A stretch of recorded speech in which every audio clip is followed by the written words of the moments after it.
Selamat malam semuanya. Selamat- Saya membuat video wawancara presentasi dari IPSR. Eh, di sini ada Mas Farul sendiri yang saya wawancarai. Boleh perkenalan Mas Farul?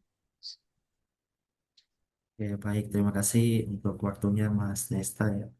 Ya, sebelumnya perkenalkan saya Muhammad Fahru Rizal. Saya sebagai programmer di salah satu perusahaan IT consulting yaitu PT Sumberka Informasi yang di lokasi di Jakarta Barat. Oke, eh, sebelumnya Mas Farul sendiri IT-nya di bidang apa Mas? Mungkin di bidang web developer ya bisa front end atau back end jadi full stack bisa. Oh, full stack ya. Ya, betul. Oke Mas, kita mulai aja ya pas pertanyaannya buat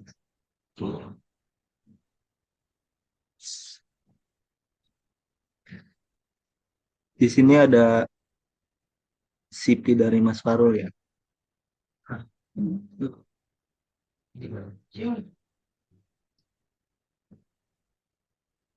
Pertanyaan pertama tentang perjalanan karir dan skill. Bisa diceritakan sedikit Mas, bagaimana awalnya Mas tertarik nih jadi programmer khususnya full stack. Oke, jadi gini ya Mas, sebelum saya cerita kenapa saya tertarik jadi programmer tuh. Nah, jadi awalnya tuh saya suka dengan komputer dulu ya. Dulu waktu saya masih SMP nih. Ya, saya suka gitu main komputer, apalagi saat ada pelajaran komputer lah. Nah, dari rasa suka itu, saya terus mempelajari tentang komputer. Dan ketika saya ujian nih, nilai pelajaran komputer, nah itu yang paling tertinggi. Nah, jadi terus setelah saya lulus SMP nih, saya melanjutkan ke SMK. Tentu saja saya ingin mengembangkan bakat saya saat itu di komputer. Jadi saya masuk di jurusan RPL ya, atau Rekayasa Perangkat Lunak. Nah,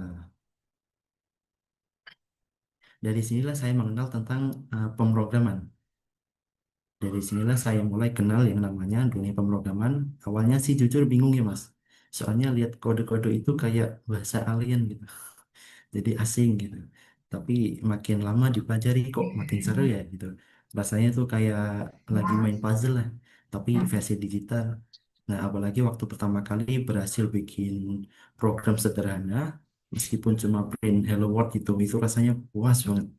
Nah, terus saya juga ikut PKL atau magang gitu ya. Nah, di salah satu perusahaan IT consulting namanya CV Ken Kreatif yang berlokasi di Semarang, Jawa Tengah. Nah, disinilah saya mendapatkan pengalaman untuk pertama kalinya sebagai programmer nih. Oh, Saya di pertama sana kalinya itu ditempatkan, Mas.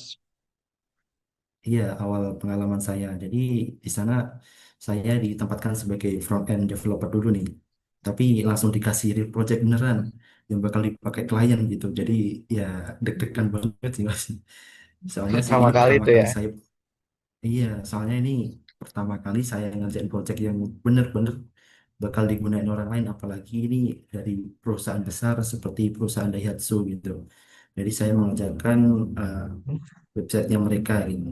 Tapi justru dari situ saya belajar banyak hal yang nggak saya temui di sekolah nih, seperti kerja tim, lain, sampai komunikasi sama tim backend dan desain. Nah, selama di sana saya banyak belajar tentang HTML, CSS, dan JavaScript. Pokoknya hal-hal dasar yang penting banget buat bangun tampilan website. Nah, tapi lama-lama karena rasa penasaran, saya mulai kepo juga nih sama backendnya. Ini data kok bisa muncul ya? Itu datanya nyimpannya di mana sih? Dan prosesnya gimana gitu. Nah, dari situ saya mulai coba belajar backend sendiri, kayak pakai PHP dasar, PHP natif gitu ya, dan MySQL untuk database-nya gitu. Nah, setelah lulus SMK nih, saya makin serius mendalami dunia pemrograman. Saya coba belajar lagi, ikut course online dan ikut bootcamp full stack juga gitu di database Tangerang Selatan gitu ya. Nah, sampai akhir saya memiliki skill sebagai full stack developer di situ. Nah, awalnya sih saya merasa, berat ya, harus bikin dua sisi dari backend dan backend gitu. Tapi lama saya nikmatin aja, karena menurut saya sih di full stack itu kayak punya kontrol penuh atas apa yang kita buat.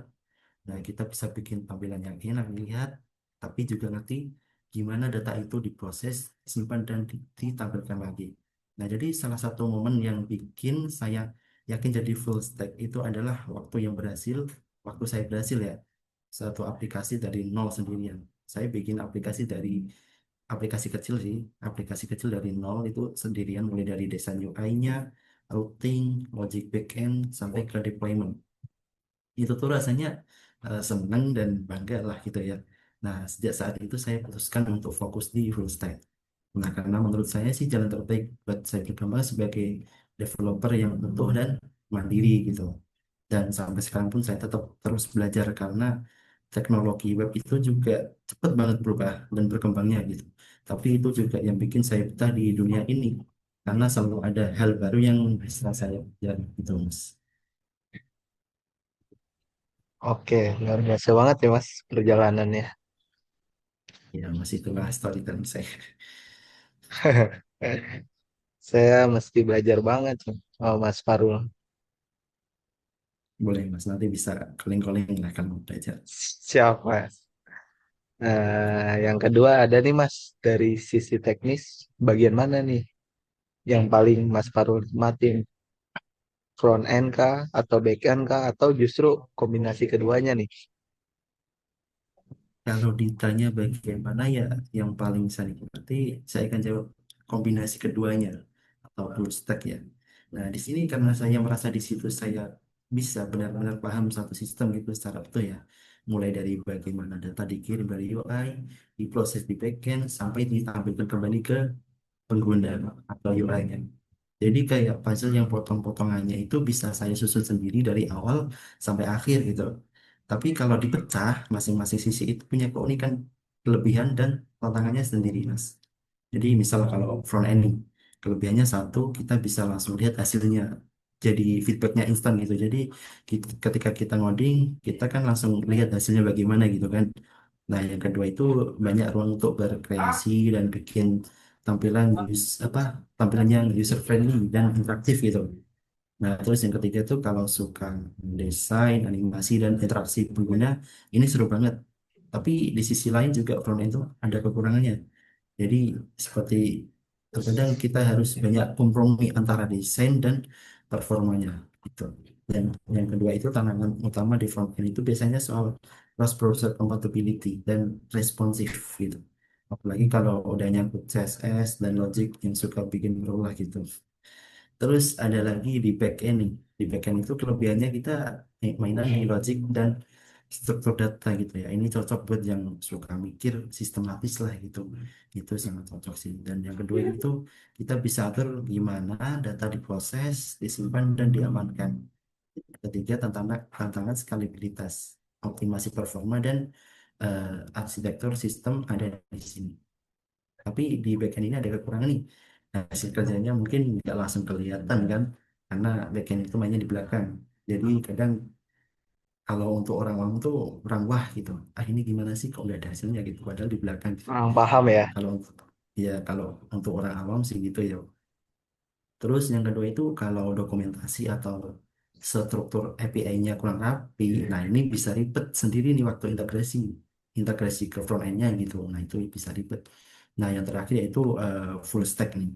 Nah gabungan di dua ini ya karena jadi full stack itu satu lebih fleksibel ya, bisa bantu tim manapun yang dibutuhkan. Misal ada tim dari backend yang membutuhkan kita siap, misal ada dari tim front end yang membutuhkan kita siap. Nah gitu kita kan itu jadi lebih fleksibel itu. Nah yang kedua itu dia lebih mandiri nih, bisa bangun aplikasi sendiri dari nol. Tuh kan, jadi bisa backend, bisa front end.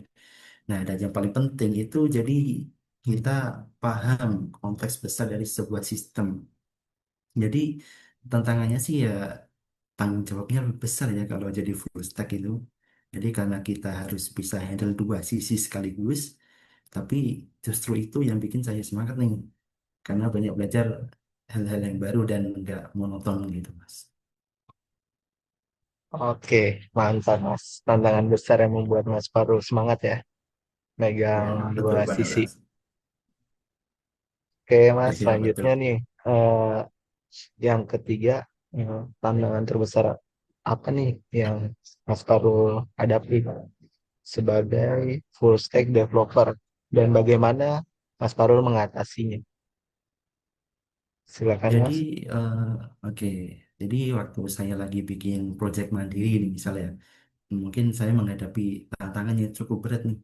Karena saya harus ngerjain semua sendiri, mulai dari desain tampilan, logic backend, sampai database dan deployment. Itu harus sendiri ya.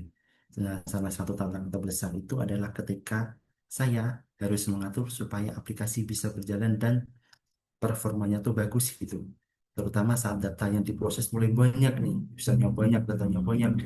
Itu saya harus mikirin cara optimasi query database yang bagus itu gimana dan memastikan front-end nggak jadi lambat, biar cepet gitu kan ketika diakses, walaupun pengguna sedang banyak itu gimana.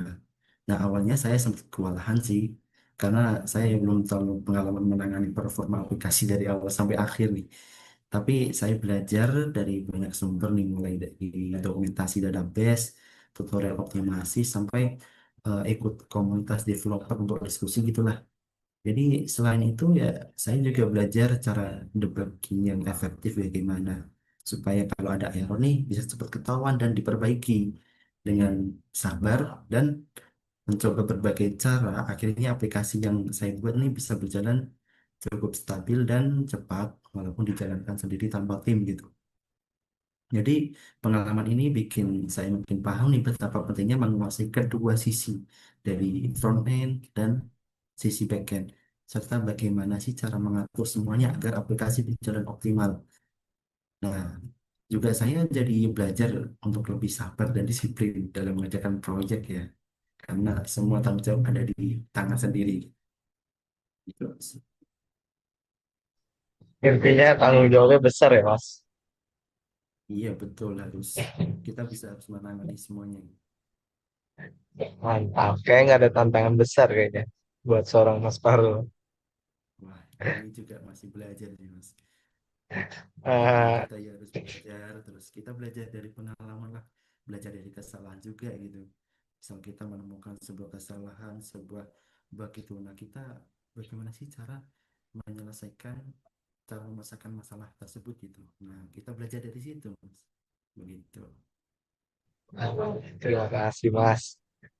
Yang keempat nih Mas, gimana nih caranya Mas Faru menjaga nih agar tetap update dan teknologi yang terus berkembang? Oke, kalau saya sendiri sih sadar banget lah kalau dunia teknologi itu cepat banget berubah. Jadi saya harus terus belajar supaya nggak ketinggalan nih.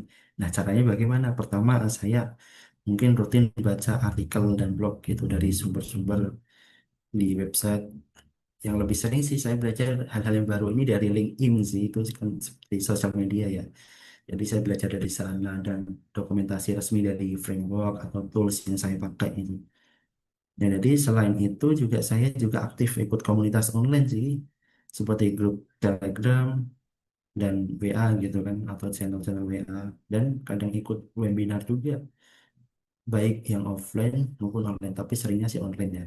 Dari situ saya bisa tahu tren terbaru dan berbagai pengalaman dengan developer lain. Jadi saya juga suka coba-coba nih teknologi baru lewat proyek kecil-kecilan supaya bisa langsung saya praktekkan dan nggak cuma baca teori doang gitu.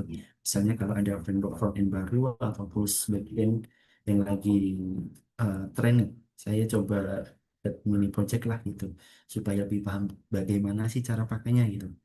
Nah, yang terakhir saya juga ikut course online di seperti di Udemy gitu lah. Kalau ada teknologi yang saya rasa penting banget gitu untuk dipelajari lebih dalam.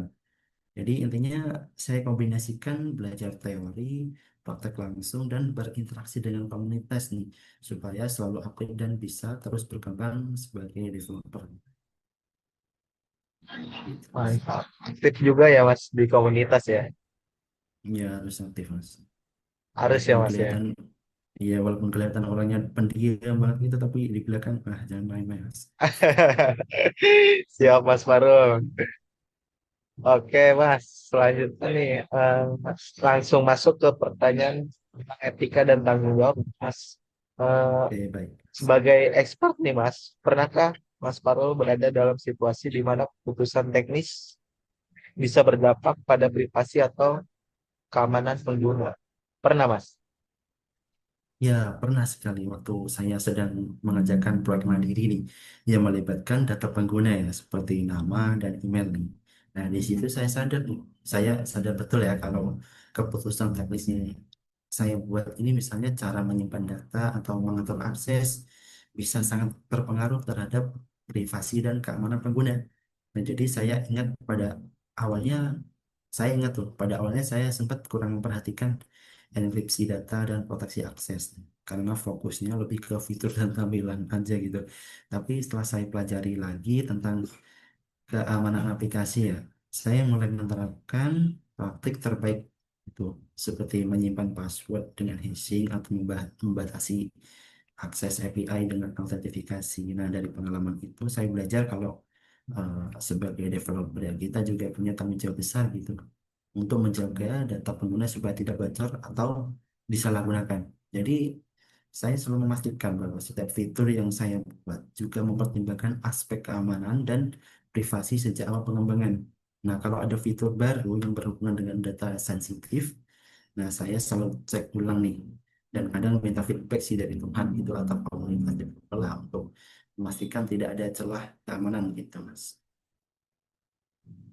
Intinya, kalau membuat fitur baru, keamanan ya, Mas. Utama ya. Jangan tampilan doang ya. Iya betul, jadi kita jangan terpaku dengan tampilan aja gitu. Kita harus melihat dari aspek lainnya juga gitu. Oke, Mas. Eh, yang kedua nih, Mas. Gimana sih nih menurut Mas Farul, apakah developer punya tanggung jawab moral terhadap bagaimana produk yang mereka buat akan digunakan? Kalau menurut Menurut saya sih iya, sangat punya ya gitu. Jadi developer itu bukan cuma ketik kode doang, tapi juga bagian dari proses membentuk bagaimana sih suatu teknologi berdampak ke masyarakat. Kita nggak bisa lepas tangan dan bilang saya cuma bikin aplikasinya saja, urusan dipakainya buat apa itu bukan tanggung jawab saya. Bukan gitu. Nah, justru karena kita yang merancang, kita juga punya peran moral dalam memastikan aplikasi itu digunakan untuk hal-hal yang positif. Nah, misalnya kita membuat sistem komentar nih, fitur komentar gitu ya. Kita bisa milih nih mau bikin sistem itu bebas tanpa filter atau mau kita tambahkan moderasi untuk mencegah ujaran kebencian. Keputusan teknis kecil seperti itu ternyata bisa punya dampak sosial yang besar banget gitu loh. Jadi saya pribadi juga lebih berhati-hati sekarang kalau bikin fitur ya, terutama yang bisa digunakan secara publik. Saya selalu tanya ke diri sendiri, kalau fitur itu disalahgunakan, dampaknya apa gitu. Kalau kemungkinan disalahgunakannya besar, biasanya saya cari solusi dulu atau batasan dari awal. Entah itu lewat validasi, pembatasan hak akses, atau bahkan edukasi ke pengguna. Jadi intinya developer itu menurut saya punya tanggung jawab bukan cuma secara teknis doang gitu, tapi juga secara etis. Karena teknologi itu akan berdampak baik atau sebaliknya gitu, Mas.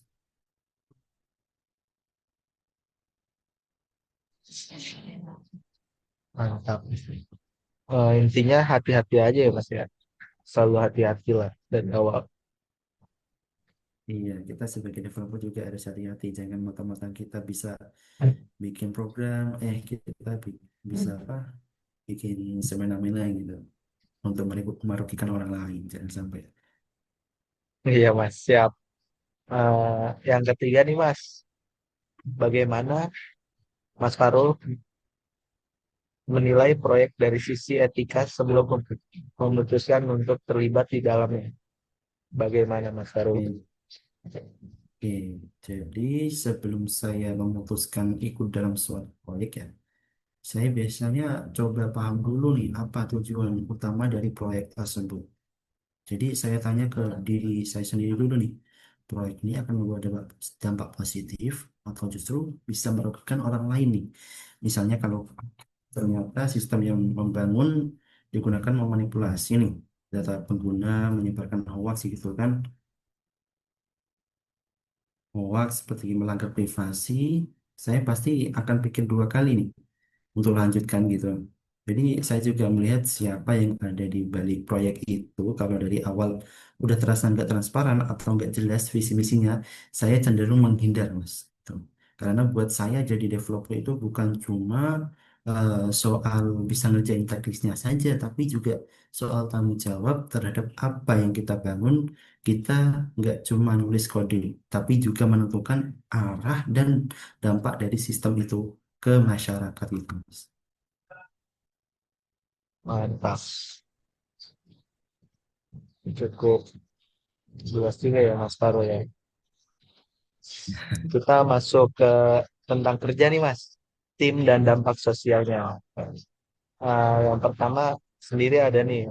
Apa pengalaman paling berkesan nih saat bekerja dalam tim lintas bidang?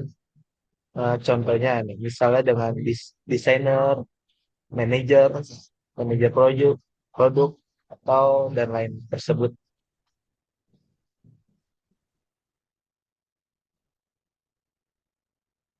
Oke, jadi hmm, salah satu pengalaman yang paling saya adalah ketika saya mengerjakan sebuah proyek tersebut bareng dengan tim, misal yang terdiri dari desainer UI UX, manajer project itu dan beberapa developer lainnya. Nah, di situ saya benar-benar belajar soal pentingnya komunikasi nih.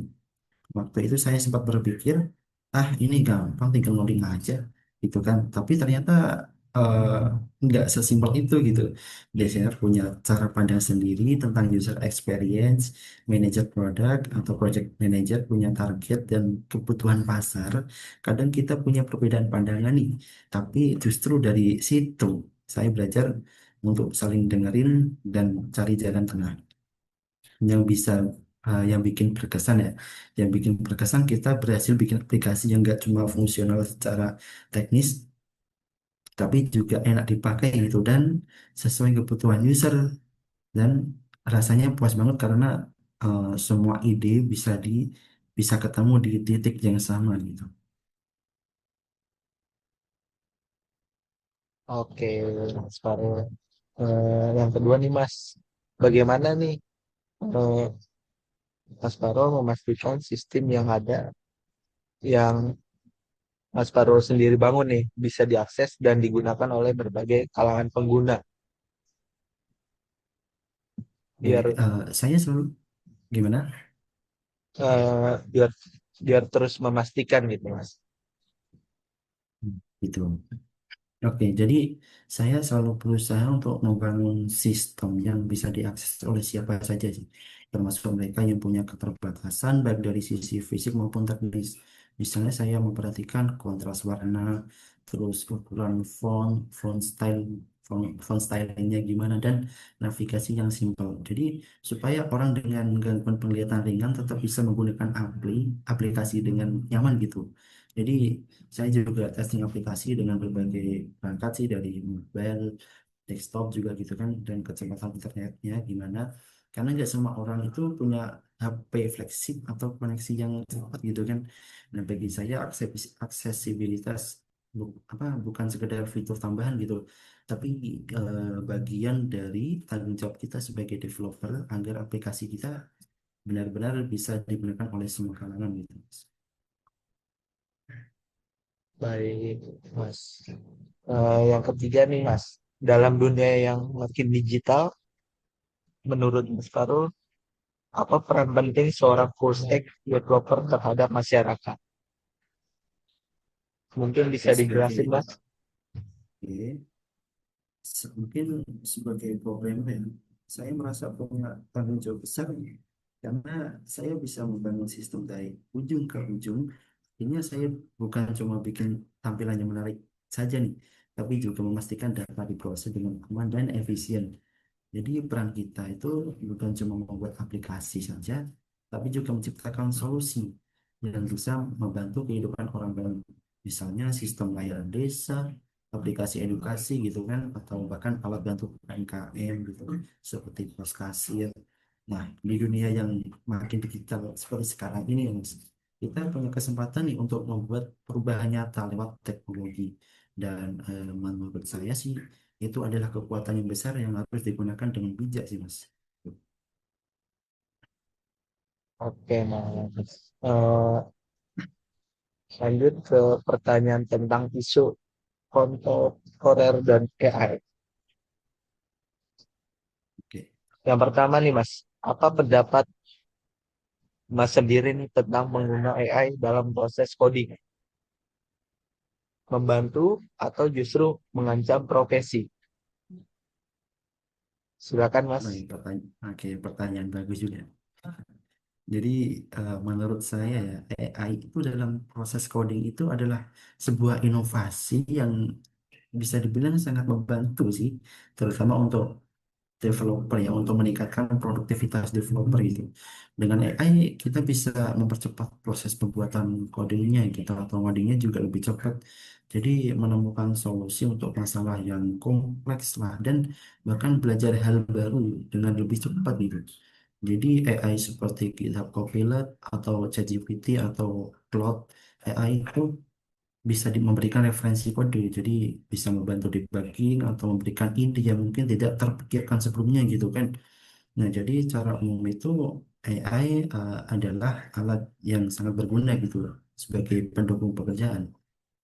Jadi, namun saya juga sadar ada kekhawatiran gitu bahwa AI bisa mengurangi kebutuhan tenaga manusia juga gitu kan, terutama untuk pekerjaan yang sifatnya rutin dan repetitif. Mungkin meski demikian ya, saya percaya AI tidak akan sepenuhnya menggantikan profesi developer gitu, melainkan mengubah cara kita bekerja. Jadi peran developer juga justru akan semakin berkembang menjadi lebih fokus pada kreativitas, problem solving tingkat tinggi, dan aspek yang membutuhkan pemahaman manusia seperti kebutuhan pengguna dan estetika gitu, Mas. Tapi yang paling penting adalah bagaimana sih kita sebagai developer memanfaatkan AI dengan bijak nih. Jangan sampai kita jadi terlalu bergantung dan kehilangan kemampuan fundamental kita gara-gara AI. AI seharusnya dijadikan alat bantu, bukan pengganti gitu, Mas. Nah, dengan sikap terbuka tapi tetap kritis nih, saya yakin kita bisa berkolaborasi kok dengan AI untuk menghasilkan karya yang lebih baik dan relevan gitu. Oke, berarti membantu ya Mas. Tidak mengancam. Iya, AI itu bisa membantu kita gitu. Yang kedua nih Mas, pernah nggak Mas sendiri menggunakan AI seperti Copilot atau ChatGPT dalam proyek yang Mas kembangkan atau bagaimana rasanya? Iya, saya sering ini. Saya sudah pernah menggunakan AI juga seperti ChatGPT, DeepSeek, Claude AI gitu dalam beberapa proyek saya sih. Terutama saat menghadapi kebuntuan ide nih, atau udah stuck nih ide nih sampai situ, atau perlu solusi cepat gitu kan. Mungkin pengalaman menggunakan AI ini cukup menyenangkan juga dan membantu sekali gitu kan. Apalagi saat deadline sudah dekat nih, harus cepat-cepat juga. AI memberikan berbagai alternatif pendekatan dan kode yang bisa saya pelajari dan modifikasi sesuai kebutuhan gitu, Mas. Namun saya juga selalu berhati-hati juga gitu untuk tidak langsung menggunakan kode hasil AI secara mentah-mentah. Jadi gitu. Jadi saya pelajari dulu, pahami logiknya, dan sesuaikan dengan konteks proyek saya agar tetap aman dan efisien gitu. Jadi nggak langsung copy paste gitu dari AI langsung ke VS Code, itu enggak. Jadi harus dipahami dulu lah logiknya bagaimana, kita harus ubah-ubah dikit lah gitu. Dan kadang AI juga memberikan solusi yang kurang optimal sih atau kurang cocok gitu. Makanya kita harus memahami nih apa yang dikasih sama AI. Jadi tetap perlu sentuhan manusia juga untuk menyempurnakannya gitu kan. Jadi rasanya seperti bekerja dengan partner lah yang cerdas, tapi ya harus, tapi tetap harus diawasi sih ya. Jangan sampai nggak diawasi gitu. Jadi selain dari sisi teknis, menggunakan AI juga mengajarkan saya untuk selalu kritis dan selektif dalam menerima informasi, Mas. Tidak semua jawaban AI harus dipercaya 100%, jangan. Apalagi di bidang programming yang sangat dinamis ini kan. Jadi pengalaman ini menambah skill dan juga pola pikir saya sih Mas dalam mengembangkan aplikasi gitu. Menggunakan tapi lebih selektif ya Mas. Iya, jadi jangan langsung copy paste dari ChatGPT, misal langsung tempelin VS Code, semuanya error, kita nggak bisa memahaminya gimana nih, errornya di mana gitu kan. Iya. Eh, oke, yang ketiga nih, menurut Mas Farul, bagaimana nih seorang developer bisa tetap relevan di era AI?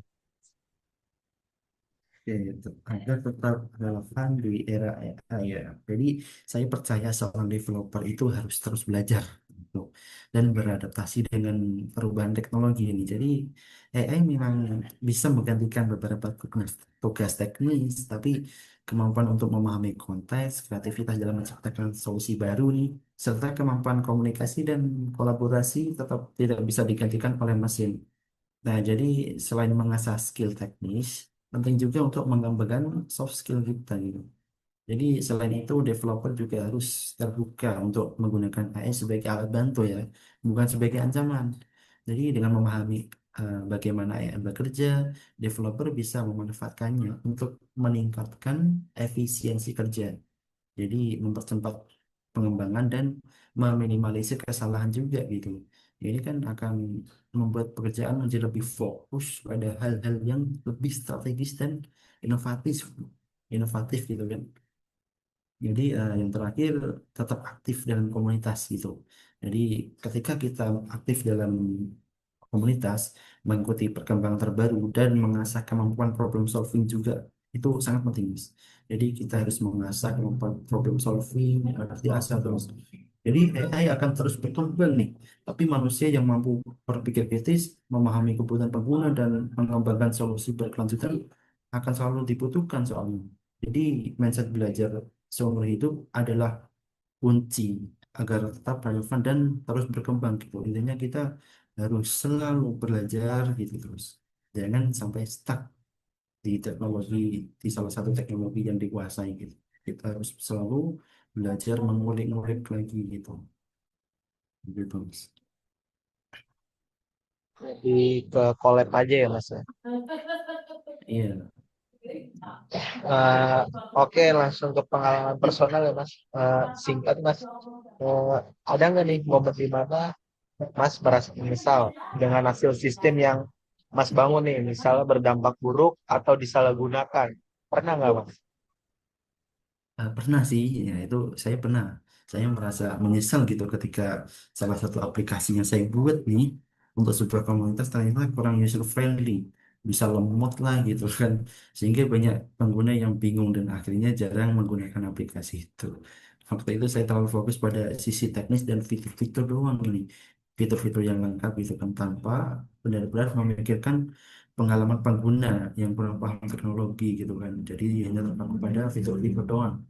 Nah, jadi hal ini tuh membuat saya sadar kalau aplikasi yang bagus itu bukan cuma soal fitur saja, tapi juga kemudahan kemudahan akses dan penggunaan gitu.